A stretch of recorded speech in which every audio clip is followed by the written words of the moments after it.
কালকেই সরস্বতী পুজো, তাই চলে গেছিলাম বাজারে মেয়ের জন্য শাড়ি কিনতে।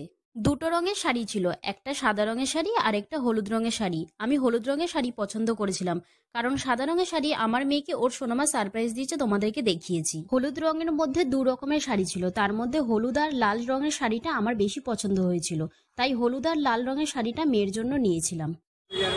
এটা রেখেই দেবো স্মৃতি, প্রথম সরস্বতী পুজো। কোনটা, যে কোনো একটা?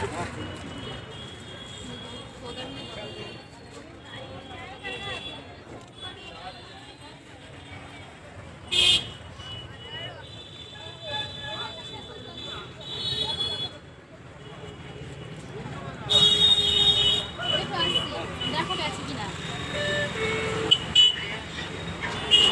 তারপর চলে গিয়েছিলাম আরেকটা দোকানে মেয়ের জন্য টি শার্ট কিনতে, কারণ মেয়েকে টি শার্টটা পরিয়ে তার উপর শাড়ি পরাবো তাই।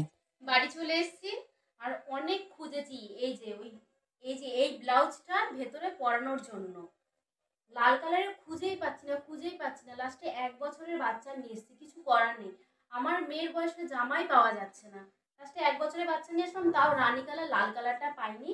আর এই যে ওর সরস্বতী পুজোর ড্রেস, আমার সোনার সরস্বতী পুজোর ড্রেস, এটার সাথে এইটা এটা হচ্ছে শাড়ি, কুচি করাই আছে শুধু, এই যে এটা আঁচল আর কুচি করা রয়েছে সামনে, আর এটা হচ্ছে ব্লাউজ। আর এর ভেতরে এটা পরাবো, যেহেতু ঠান্ডা, বাচ্চা মানুষ, এটা পরাবো। কেমন আছে তোমরা কমেন্ট করে বলো। কিন্তু ভিডিওটা এখানে শেষ করলাম, ভালো লাগলে লাইক করে দিও। টাটা।